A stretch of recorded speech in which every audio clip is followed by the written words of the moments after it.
बाबतचा निर्णय घ्यायचा अधिकार आदरणीय पवार साहेबांना द्यायचा एकत्रित ठराव झाला आणि बैठकीमध्ये या सर्व गोष्टींची ओपनली चर्चा दोन्ही पर्यायांवर विचार झाला. प्रशांत जगताप असं म्हणतात की साहेबांनी सांगितलं की अजित पवारांच्या राष्ट्रवादीसोबत जाऊ नका असं ठाम सांगितलं. मात्र तुम्ही असं म्हणता की दोन पर्यायांवरती विचार झाला की मग अजित पवारांच्या राष्ट्रवादीसोबत जाण्याचा तुमचा पर्याय खुला असं म्हणायचं. निश्चितपणे राजकीय भूमिका आहेत ह्या आमच्या. आम्ही एक विचारधारा मानतो, पुरोगामीची विचारधारा मानतो. त्यावेळी शिवशाहू फुले आंबेडकरांची विचारधारा. या शहरामध्ये आमची लढाई ही भारतीय जनता पक्षाच्या विरोधात आहे.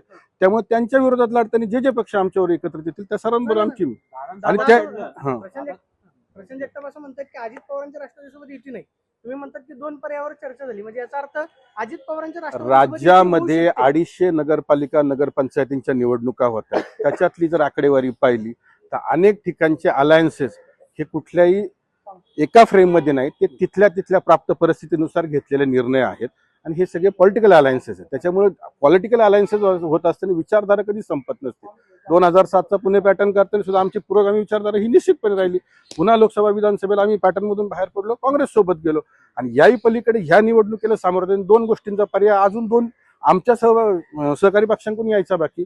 शिवसेना उद्धव बाळासाहेब ठाकरे पक्ष यांच्याकडची भूमिका अजून अधिकृत नाही की ते मनसेबरोबर जाणार आहेत का नाही.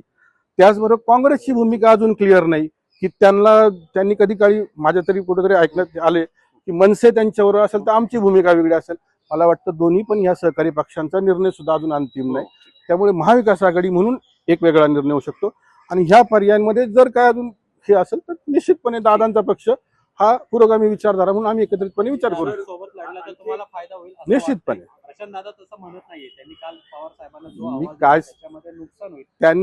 त्यांनी त्यांचा अहवाल त्यांच्यापुरता मर्यादित ठेवलाय. त्या अहवालावर अजूनही अद्याप चर्चा नाही. त्यांनी त्यांचं स्वतःचं जर तर मांडलेलं मत आहे की अलायन्स झाला तर अशी आकडेवारी असेल, अशी नसेल. पण मला वाटतं की अलायन्सेसमध्ये जागा वाटप हे अलायन्स झाल्यानंतर होतं आणि त्याच्याबाबतची भूमिका त्यावेळेस पक्ष कोर कमिटी ज्येष्ठ सगळे बसून ठरवतील. मला वाटतं की अलायन्स झाला तर दोघांना त्याच्यामध्ये फायदा होणार आहे, दोघांचा फायदा. अहवाल दिला त्यांनी तो पक्षाला विचारात न घेता 2 महिन्यातला जो तुमचा जो काय वाद आहे, मागच्या 2 वर्षाचा जो काय दोन्ही पार्टीमधला जो वाद आहे, विचारधारा वगैरे, तर पुणेकर नागरिक तुम्हाला स्वीकारतील का दोघांना? इलेक्शनला जर तुम्ही एकत्र सामोरे गेला तर पुणेकर स्वीकारतील तुम्हाला? प्रशांत जगतापांचं जे म्हणणं आहे की पुणेकर नागरिक पुरोगामी विचारधारेला मानणारे आहेत. मला वाटतं की महाविकास आघाडी आणि पुरोगामी विचारधारा या दोन्ही जर एकत्रित धरल्या तर पुणेकर नागरिक हे निश्चितपणे आम्हाला स्वीकारतील आणि त्याही पेक्षा मी सातत्याने म्हणतो की आमची लढाई ही भारतीय जनता पक्षाच्या विरोधात. मात्र तुम्हाला असं वाटत नाही का तुम्ही विरोधकांना एक आयता मुद्दा देताय की अजित पवार भाजपसोबत आहेत, दादांवरती टीका झाली, दादांनी एवढं सगळं पक्ष नेला, पक्षाचे आमदार करून नेले असं दादांवरती आरोप झाला आणि जर तुम्ही परत दादांसोबत लढताय तर मग आयता विरोधकांना मुद्दा मिळणार नाही का? तुमच्याकडे सांगायला काय राहील? म्हणजे भाजप या निवडणुकीच्या शब्दातच सगळं काय स्थानिक स्वराज्य संस्था. त्यामुळे ही महानगरपालिकेची निवडणूक आहे. आम्ही भाजपवर विरोधी पक्ष म्हणून सभागृहात सातत्याने चर्चा केली, पण विकासाच्या मुद्द्यावर आम्ही काम एकत्र आलो. बामा आसकडच्या प्रकल्पाचं ज्यावेळेस उद्घाटन झालं त्यावेळेस देवेंद्रजींना बोलवलं गेलं, दादा पण त्यावेळेस त्या कार्यक्रमात. त्यामुळे असं कधीच होणार नाही. बैठक झाली, त्याच्यामध्ये मुरलीधर मोहोळांना विचारण्यात आलं. त्यांचं अजून सुद्धा म्हणणं आहे की आम्ही स्थानिक स्वराज्य संस्था वरून आम्हाला आहेत इन्स्ट्रक्शन्स आहेत की युतीत लढायचे आहेत. जर ते राष्ट्रवादी म्हणजे अर्थात अजित पवार गट भाजपसोबत त्या ठिकाणी लढत असेल तरी देखील आपण त्यांच्यासोबत जाणार आहात का? तुमच्या प्रश्नातच तुमचं उत्तर आहे. ते जर भाजप बरोबर गेलं तर आमच्यावर यायचा स्वाभाविक प्रश्न येत नाही. आयदर त्यांना कोणाला तरी एका बरोबर यावं लागेल, एक तर ते आमच्याबरोबर येऊ शकतात किंवा भाजपसोबत जाऊ शकतात किंवा इंडिपेंडेंटली लढू शकतात. हे तीनच पर्याय आहेत ना.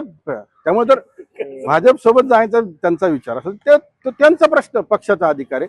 आम्ही आमच्या पॉलिटिकल अलायन्सेस करताना सगळे प्लॅटफॉर्म्स ओपन ठेवलेत आणि डायलॉग हा कायम ओपन राहतो. शेवटी निवडणुका आहेत या आणि मला वाटतं की पुणेकरांना ज्या 9 वर्षाच्या भ्रष्ट कारभाराला भाजपच्या पुणेकर त्रस्त आहेत. त्यामुळे निश्चितपणे पुणेकर आम्हाला चांगल्या मताधिक्याने निवडून देतील. आणखीन एक मुद्दा आहे, दोन्ही राष्ट्रवादी एकत्र नाही आले तर त्याचे फटके आपल्याला दिसत आहेत. समोर सचिन दोडगेंचं पोस्टर लागलं, आणखीन काय काय म्हणजे तुमच्यातलीच मंडळी अस्वस्थ होऊन तिकडं ते गळ टाकूनच बसलेले आहेत भाजपले मेगा भरतीला. मग हा तोटा नाही. मला काय याच्याबाबत कल्पना नाही आणि मी काय कुठं ते बघितले नाही की माझ्या काही तसं बघण्यात आलं. त्यामुळे याच्याबद्दल माहिती घेऊन सांग. चुकीच्या वेळेला घेतली असं वाटतं का? कारण की शनिवारी तुमची बैठक होती, पक्षाच्या बैठकीमध्ये जो काही निर्णय असणार तो ठरल्यानंतर ही भेट घेतली असते तर बरं झालं असतं. नाही, स्वाभाविक आहे. ते शहराध्यक्ष आहेत त्यामुळे त्यांना साहेबांना कधी भेटायचं त्यांचा अधिकार निश्चित आहे.